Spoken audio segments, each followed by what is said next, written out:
Teman-teman sadar nggak? Hidup teman-teman susah selama ini. Kenapa? Mungkin karena ada maksiat yang engkau masih lakukan sampai hari ini.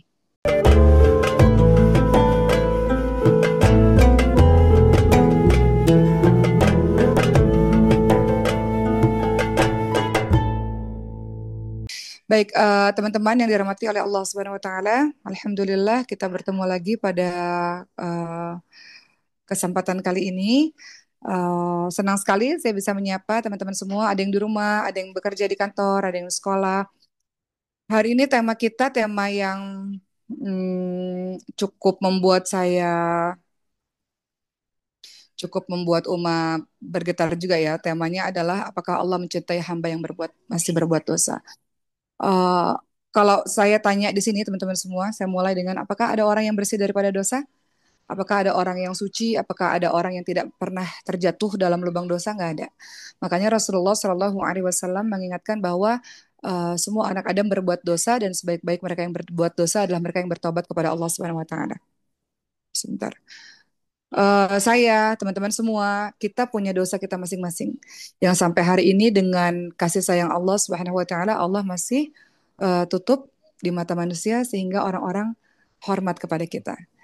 Kenapa orang-orang sayang pada kita? Kenapa orang-orang hormat kepada kita? Kenapa orang-orang masih mau berdekatan dengan kita? Karena kasih sayang Allah Subhanahu wa taala pada kita yaitu apa?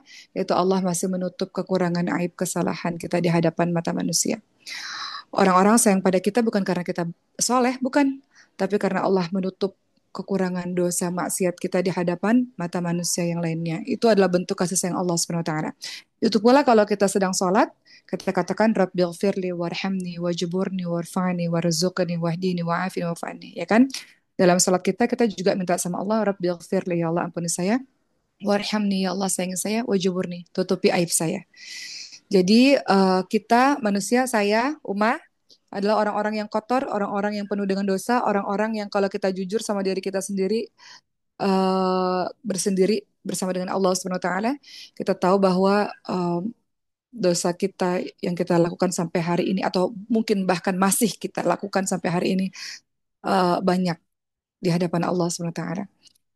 Dan dengan kasih sayangnya Allah, Allah masih tutup itu semua. Kenapa? Karena Allah masih kasih kesempatan pada kita untuk kembali kepada Allah Subhanahu Wa Taala.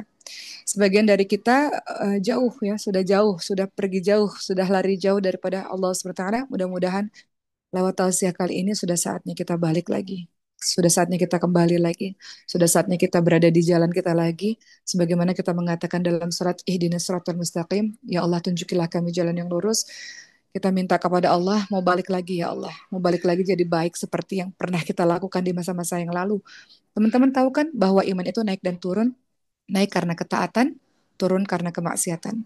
Pada saat kita berbuat ketaatan, teman-teman rutin melakukan ibadah-ibadah tertentu, maka teman-teman berada dalam kondisi keimanan yang tinggi.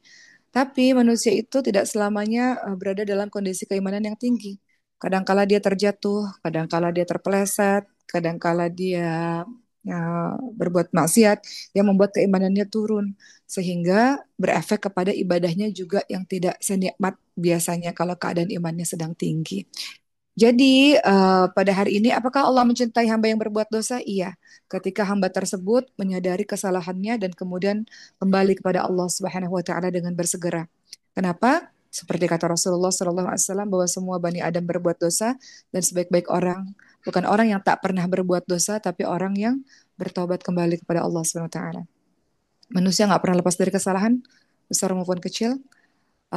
Ada hawa nafsu dalam diri kita yang kadang-kadang mendominasi jiwa kita dan eh, kadang-kadang itu yang membuat dosa kita semakin menumpuk hari demi hari. Maka obatnya adalah bertobat kepada Allah Subhanahu wa taala. Dalam surah Az-Zumar 53, Allah Subhanahu wa taala berfirman, "A'udzubillahi minasyaitonir rajim. Qul ya ibadiyalladzina asrafu ala anfusihim la taqnatu min rahmatillah. Innallaha yaghfiru dzunuba jami'a innahu huwal ghafurur rahim." Uma selalu mengucapkan ayat ini berulang-ulang. Kenapa? Karena teman-teman, kita tuh kalau lagi dalam keadaan iman yang tinggi tuh kita pede banget gitu. Kita percaya diri banget gitu. Kita apa ya, ngerasa masya Allah gitu. Tapi ketika kita imannya lagi jatuh atau kita terjatuh karena perbuatan dosa, kadang-kadang kita nggak pede di hadapan Allah. Kadang-kadang bahkan kita malu untuk berdekatan kepada Allah. Kadang-kadang kita nggak bisa angkat wajah kita gitu karena saking malunya kita berbuat dosa yang ada membuat kita akhirnya sujud dan menangis saja di hadapan Allah Subhanahu wa taala. Lalu Allah Subhanahu wa taala berfirman dalam surah Az-Zumar 53 tadi, wahai orang-orang yang telah melampaui batas, jangan berputus asa ya dari kasih sayang Allah. Karena Allah mengampuni semua dosa-dosamu. Allah Maha Pengampun, Allah Maha Penyayang. Kenapa Allah berkata begini? Karena syaitan tuh akan mengatakan, lanjutin aja. Udah buat sekali, lanjutin aja terus. Toh semua orang berbuat dosa, lanjutin aja. Dan udah terlanjur basah ya basah aja sekalian. Udah terlanjur buat-buat dosa, ya udah jadi ahli maksiat aja sekalian. Kamu nggak malu ya angkat-angkat tangan, berkumpul sok-sok soleh bersama dengan orang-orang yang lain. Kamu itu pendosa. Jadi syaitan membuat kita putus asa. Syaitan membuat kita ya udahlah, udah terlanjur buat dosa, dilanjutin aja lagi. Ya udahlah, udah terlanjur berbuat salah, lanjutin aja lagi. Toh semua orang berbuat dosa. Tapi Allah katakan, wahai orang-orang yang telah melampaui batas, jangan berputus asa dari kasih sayang Allah. Allah mengampuni semua dosa. Allah Maha Pengampun, Allah Maha Penyayang. eh Setelah kita menyadari bahwa tiada seorang pun yang bersih daripada dosa, dan setelah kita tahu bahwa semua yang berbuat dosa Allah akan ampuni dalam surah Az-Zumar 53, maka kita tahu bahwa Allah mencintai orang-orang yang berdosa lalu bertaubat kepada Allah SWT. Jadi Allah mencintai orang-orang yang karena semua orang berbuat dosa. Bahkan Rasulullah katakan setiap manusia berbuat kesalahan. Seandainya hamba-hamba Allah tidak ada yang berbuat dosa, tentu Allah akan menciptakan makhluk lain yang berbuat dosa, kemudian Allah mengampuni mereka. Jadi kasih sayang Allah itu sudahlah menutupi aib dan mengampuni dosa-dosa yang membuat pada akhirnya kita selamat gitu ya. Baik, teman-teman yang dirahmati oleh Allah SWT, teman-teman lihat dalam surah Al-Mutaffifin ayat ke-14, Allah SWT berfirman, "Kallabal rana ala qulubihim ma kanu yaksibun." Sekali-kali tidak, sebenarnya apa yang selalu mereka usahakan itu menutup hati mereka. Teman-teman tahu, bukan berarti saya yang berbicara seperti ini nggak berbuat dosa. Sebenarnya kalau tema-tema seperti ini, tema-tema yang cukup menggetarkan hati ya, karena saya ngerasa bahwa saya nggak pantas bicara seperti ini di hadapan teman-teman semua, dikala saya juga orang yang banyak sekali berbuat dosa. Allah Subhanahu wa taala ingatkan dalam surah Al-Mutaffifin ayat It's okay Uma katanya ya. Allah SWT berfirman dalam surah Al-Mutaffifin ayat ke-14, sekali-kali tidak, sebenarnya apa yang selalu mereka usahakan itu menutup hati mereka. Maksudnya apa? Teman-teman tahu, perbuatan dosa yang kita tahu itu seperti setitik kemudian dia bertambah lagi titiknya, dan lama-lama akan menutup hati kita. Ingat nggak pertama kali berbuat dosa? Bergetarkan hati teman-teman ketika berbuat dosa. Tapi setelah dosa itu kan kedua kali, ketiga kali, keempat kali, jadi biasa kan? Jadi nggak semenakutkan dulu kan? Hatinya nggak bergetar seperti dulu kan? Maka hatimu itu udah mulai sakit. Jadi hati itu ada tiga kan? Qalbun salim, hati yang selamat, hati yang sakit, dan hati yang mati. Nah, hati yang terus-terusan sakit dan nggak diobatin, nggak cepat dibersihin, nggak cepat ditaubatkan ini, maka dia menjadi hati yang mati. Dan kita nggak mau hati kita mati. Hati mati itu apa? Hati yang tidak terpengaruh pada nasikan lagi. Hati yang udah nggak takut lagi dalam perbuatan-perbuatan dosa. Sekarang mudah-mudahan kondisi hati kita masih hati yang sakit aja gitu. Hati diobatin, hati yang masih bisa dibersihkan kembali, hati yang masih bergetar kalau kita melakukan perbuatan dosa, hati yang masih bergetar kalau ada orang-orang nasihat kebaikan kepada kita, hati yang masih bergetar ketika menyebut nama Allah Subhanahu Wa Taala. Maka itu hati-hati yang insya Allah, hati yang sakit yang mau kita obatin. Uh, maka teman-teman semua, dalam surah At-Taubah ayat ke-74, teman-teman lihat di situ Allah Subhanahu Wa Taala berfirman, bertaubat itu adalah lebih baik bagi mereka, dan jika mereka berpaling, niscaya Allah akan mengazab mereka dengan azab yang pedih di dunia dan di akhirat. Dan mereka sekali-kali tidak memiliki pelindung dan tidak pula penolong di muka bumi ini. Jadi untuk teman-teman dimanapun berada dan untuk saya, hmm, boleh nggak kita menghitung-hitung dosa kita sendiri dibandingkan kita sibuk menghisap dosa-dosa orang lain. Kita selama ini teman-teman semua, kita selalu berpikir orang lain itu salah, orang lain itu berbuat dosa, kita nyalahin orang lain, kita sibuk mengorek-ngorek kesalahan orang lain. Padahal kalau Allah buka nih siapa sesungguhnya diri kita, kira-kira ada nggak orangnya diri kita? Kalau dosa kita ini punya bau yang orang bisa cium dan Allah buka, nggak ada seorang pun yang mau berdekatan dengan kita saking baunya diri kita. Jadi wajar kalau Rasulullah Shallallahu Alaihi Wasallam walaupun sudah maksum dijamin masuk surganya Allah SWT, masih Allah 70 sampai. Bagaimana dengan kita? Bagaimana dengan kita yang merasa selamat dari dosa? Setiap hari ada dosa loh. Saya nih setiap hari juga ada dosa. Mungkin dosa mata, melihat yang nggak seharusnya kita lihat, atau melihat orang dengan pandangan dengki misalnya. Dosa lisan nih paling banyak nih dosa lisan nih. Kata-kata kasar, kata-kata keji, kata-kata kotor, kata-kata dusta, kata-kata yang nyakitin orang lain, hati misalnya. Hati yang benci, iri, dengki, nggak suka sama orang, ataupun marah, penuh dendam. Ini dosanya banyak banget. Boleh nggak saya nasihatin diri saya sendiri? Ketika teman-teman bersendirian di hadapan Allah SWT, teman-teman bilang, ya Allah, sucikan ya Allah mataku, ya Allah, mataku ini banyak berbuat dosa, ya Allah, mataku ini pernah melihat hal-hal yang kau benci, ya Allah, mataku ini pernah memandang orang dengan mata kebencian, ya Allah, sucikan dan ampuni dia, ya Allah. Jadi, mata yang sudah Allah kasih, mata yang sudah Allah anugerahi kepada kita ini, kadang-kadang kita gunakan untuk hal-hal yang Allah benci. Atau tangan yang Allah sudah berikan kepada kita ini kadang-kadang kita melakukan kedoliman dengan tangan kita. Atau kadang-kadang kita menyentuh yang Allah benci misalnya. Jadi boleh nggak bilang sama tangan, ya Allah, sucikan tangan ini ya Allah. Ampuni dia ya Allah. Bersihkan dia ya Allah. Atau lisan. Lisan ini paling banyak dosa tadi aku mau katakan. Boleh nggak bilang, ya Allah, sucikan lisan ini ya Allah. Ampuni aku ya Allah. Ampuni lisan ini ya Allah. Allah ajarkan kita bisa berbicara, teman-teman semua. Tapi kadang-kadang lisan ini kita gunakan untuk bermaksiat di hadapan Allah SWT. Yang sampai hari ini masih penuh cintanya kepada kita. Buktinya apa? Tadi, Allah cinta sama kita, Allah tutup. Kita terhormat sekali kan di hadapan manusia, teman-teman semua. Sampai hari ini teman-teman terhormat sekali di hadapan manusia. Padahal kita ini para pendosa kan. Teman-teman yang tahu kan bahwa diri teman-teman dan diri saya adalah ahli maksiat, kita ini pendosa. Coba renung deh. Apa yang sudah kita lakukan puluhan tahun ini atau belasan tahun ini? Apa saja yang sudah kita lakukan sejauh ini? Coba tunduk lagi di hadapan Allah SWT. Kita nggak perlu kok cerita dosa kita ke hadapan orang lain. Islam nyuruh kita menyembunyikan itu. Kata Rasulullah, kalau kita buat dosa nggak usah diceritain.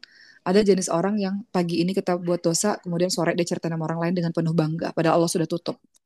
Ataupun sore hari dia buat dosa, paginya Allah tutup, tapi dia dengan sengaja dia buka. Orang ini yang nggak diampuni dosanya.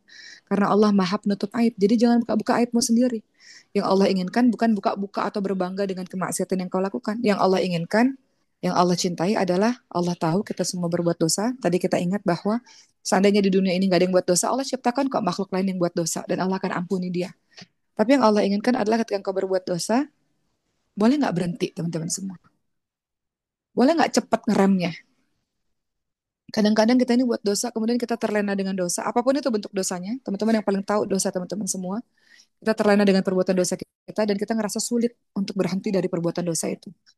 Boleh nggak kita menghilangkan diri dari hiruk pikuk dunia ini? Ya, ada masa di mana kita bersendiri di hadapan Allah SWT. Ambil waktu untuk teman-teman sendiri. Nggak usah sibuk dengan yang lain-lain, nggak usah sibuk sama makhluk. Ambil waktu sendiri. Teman-teman wudhu, teman-teman ambil sejadah, terus teman-teman beristighfar kepada Allah SWT dengan khusyuk, dengan membayangkan semua dosa-dosa yang telah teman-teman lakuin. Apa yang Allah inginkan? Yang Allah inginkan tuh teman-teman berhenti. Minta sama Allah kekuatan untuk bisa berhenti. Dengan doa apa? Rabbana la tuzigh qulubana ba'da idh hadaitana wa hab lana min ladunka rahmah innaka antal wahhab. Berhenti. Ya Allah, jangan kembalikan aku pada kehidupan yang penuh dengan dosa, yang penuh dengan maksiat, yang penuh dengan kesalahan. Setelah Engkau berikan petunjuk kepada kami. Nggak mudah loh berhenti. Tapi bisa kalau punya tekad yang kuat berhenti. Teman-teman yang hari ini masih apa dosa teman-teman? Sebutkan dosa teman-teman apa? Durhaka pada orang tua, kasar kepada anak, nggak baik pada suami, berzina misalnya, korupsi, mencuri, berbohong kah, atau melakukan pengkhianatan kah, atau apapun itu, minta sama Allah kekuatan. Aku mau berhenti ya Allah. Setelah itu apa lagi yang Allah inginkan? Menyesal, menyesal. Boleh nggak nangis di hadapan Allah SWT? Dengan penuh penyesalan kau mengakui semua kebodohanmu yang kau lakukan terang-terangan di hadapan Allah SWT.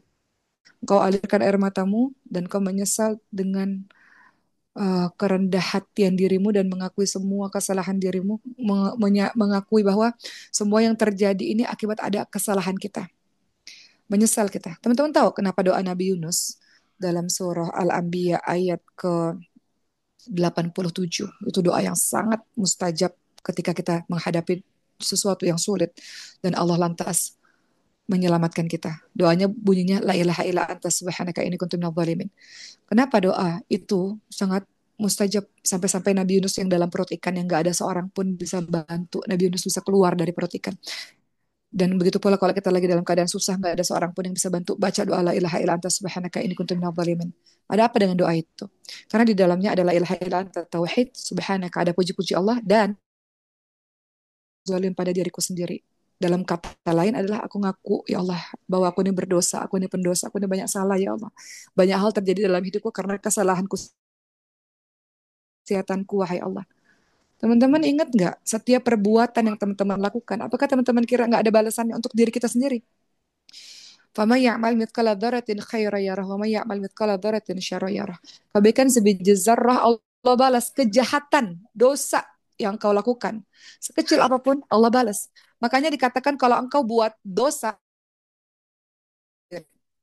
makanya ada kalimat Subhanaka ini kuntu minal zalimin. Aku ini termasuk orang-orang yang zalim ya Allah. Segala puji bagimu aku termasuk orang-orang yang zalim. Kenapa? Aku termasuk orang-orang yang zalim. Zalim pada diri sendiri. Kenapa? Karena kita lagi jahat ketika kita buat dosa, kita lagi jahat sama diri kita sendiri. Kita mencelakakan diri kita sendiri. Ketika kita buat dosa, kita lagi nyelakain diri kita sendiri. Zalim itu ada tiga kan? Zalim pada Allah, menyekutukan Allah. Zalim pada orang, jahat sama orang. Zalim pada diri sendiri kalau kita buat dosa. Kita lagi jahat sama diri kita sendiri. Kita menyengajakan diri kita masuk ke neraka Allah Subhanahu wa taala. Jadi teman-teman semua, dalam surah An-Nur ayat 31, Allah Subhanahu wa taala berfirman, "A'udzubillahi minasyaitonir rajim. Wa tubu ilallahi jami'a ayyuhal mu'minuna la'allakum tuflihun." Dan bertaubatlah kepada Allah wahai orang-orang beriman supaya kamu beruntung. Teman-teman sadar nggak? Hidup teman-teman susah selama ini. Kenapa? Mungkin karena ada maksiat yang engkau masih lakukan sampai hari ini. Doa-doamu yang tak juga kunjung dikabulkan oleh Allah. Kenapa? Mungkin karena ada maksiat yang kau lakukan sampai hari ini. Apakah engkau pikir maksiat dosa yang kau lakukan itu tidak ada balasan pada dirimu? Ada. Hidupmu susah karena maksiat yang kau jalankan. Doamu tak dikabulkan karena maksiat yang kau jalankan. Sampai kapan? Mau sampai kapan teman-teman semua? Kita mau minta sama Allah kekuatan, cukup ya Allah. Cukup. Tolong dikasih kekuatan untuk aku berani ambil sikap untuk berhenti dari dosa-dosa itu. Kenapa? Karena kata Allah dalam surah An-Nur 31 tadi, bertobatlah kepada Allah supaya kamu jadi orang yang beruntung. Kehidupanmu membaik, keluargamu membaik, rezekimu membaik, kesehatanmu membaik. Salah satunya adalah berhenti dari perbuatan dosa dan maksiat. Dosa dan maksiat itu akan mendatangkan bala untuk dirimu sendiri, teman-teman semua. Enggak sekarang, mungkin tahun depan, mungkin berapa tahun yang lagi. Jadi engkau lagi jahat sama dirimu sendiri. Oleh karena itu, minta sama Allah SWT untuk dikasih kekuatan untuk bisa berhenti, untuk kuat, bertekad untuk mau sisa hidup ini mau yang baik-baik aja ya Allah. Tolong kasih petunjuk ya Allah. Itu kan doa teman-teman semua. Ihdinas siratal mustaqim, tunjukilah kami jalan yang lurus ya Allah. Mau jadi orang baik ya Allah. Kalau mau boleh curhat sama teman-teman semua, Uma sering banget tuh bilang sama Allah gini, ya Allah, saya ini pendosa ya Allah. Tapi saya pengen banget jadi orang baik ya Rob. Saya ini dosanya banyak ya Allah. Orang-orang Uma tuh suka sedih loh teman-teman semua kalau mau lagi safari dakwah. Terus orang-orang mau salam-salam, orang-orang mau peluk-peluk. Terus Uma tuh sadar bahwa Uma tuh pendosa gitu. Jadi suka sedih pada diri sendiri ya Allah. Aku ini pendosa ya Allah. Kau buat namaku harum di hadapan manusia ya Allah. Kau buat orang-orang mencintaiku ya Allah. Padahal kau yang paling tahu siapa diri ini sesungguhnya. Itu doa yang diajarkan Sayyidina Abu Bakar As-Siddiq radhiyallahu anhu teman-teman semua. Kalau ada orang-orang muji-muji kita, kita doa bahwa sebenarnya Allah yang paling tahu siapa diri kita ini sesungguhnya. Orang tuh nggak tahu. Orang bisa muji-muji kita karena Allah menutupi siapa sesungguhnya diri kita. Jadi rasanya nasihat buat diri umat sendiri rasanya eh, cukup mohon maaf ya menggunakan bahasa ini ya. Cukup kurang ajar kita kalau Allah sudah tutup bertahun-tahun kekurangan dosa dan maksiat kita itu dan Allah nggak pernah cabut nikmatnya. Allah masih terus kasih nikmat-nikmatnya kepada Allah dan kita masih terus melanjutkan maksiat itu. Itu namanya umat nasihat diri umat sendiri orang yang nggak tahu diri gitu. Udah ditutup dosa-dosanya, kemudian masih terus dikasih nikmat-nikmat, tapi masih ngelanjutin dosa. Jadi Uma dan kita semua minta kekuatan kepada Allah SWT untuk bisa dalam melakukan taubat. Tadi taubat itu apa? Berhenti, menyesal, dan melakukan kebaikan-kebaikan untuk menutupi kesalahan dan dosamu di masa lalu. Umar selalu contohkan ini, Umar bin Khattab radhiyallahu anhu. Beliau punya masa hidup di masa lalunya yang nggak baik kan, memusuhi Islam, ingin bunuh Nabi, suka berkelahi. Tapi kemudian ketika cahaya Islam itu datang padanya, maka beliau melakukan kebaikan-kebaikan untuk menutupi dosa dan kesalahannya di masa lalu. Ketika beliau bertekad bahwa hidupnya untuk agama Allah, maka beliau berikan seluruh hidupnya untuk agama Allah. Beliau buat Islam menyebar kemana-mana. Islam menjadi kuat karena hadirnya beliau. Itu adalah sebagai balasan atas apa yang beliau lakukan di masa lalu yang gak baik. Begitu pula dengan kita teman-teman semua. Semua dari kita punya dosa, dosa pada pasangan, kepada orang tua, kepada anak, kah. Banyak dosa kita. Coba deh diingat-ingat dosamu apa? Dosamu pada Allah apa coba? Gak istiqamah dalam ibadah. Em, Sunnah-sunnah ya nggak dikerjain kadang-kadang. Wajib-wajib juga misalnya sholat. Kalau sholat kadang mepet-mepet, sholat kadang mungkin buru-buru, baca Quran kadang baca kadang enggak, gitu coba bayangin. eh Datang sama Allah kalau ada perlunya aja. Kalau lagi sedih, kalau lagi terluka, kalau lagi sakit hati, terpuruk baru datang sama Allah. Dikasih kebahagiaan lupa sama Allah SWT. Dosa kita kepada Allah SWT. Dikasih nikmat nih semuanya nih. Jangan pikir teman-teman yang nggak punya tangan, nggak punya kaki itu lebih buruk hidupnya dari kita. Nggak. Mereka udah dijamin masuk surga, tangan kakinya nggak punya dosa. Kita ini yang lengkap ini punya dosa nih seluruh anggota badan. Ada seorang anak penghafal Quran, matanya buta. Kemudian kata gurunya, kamu nggak mau berdoa sama Allah supaya matamu dilihat, bisa lihat lagi. Kata anak tersebut, enggak. Aku bersyukur dengan kebutaanku ini, dia selamat dari siksanya Allah SWT. Gitu. Yang nggak selamat justru kita, teman-teman semua. Yang nggak selamat justru kita. Mata yang dikasih sama Allah ini nggak selamat. Nggak selamat karena memandang hal-hal yang dibenci oleh Allah SWT.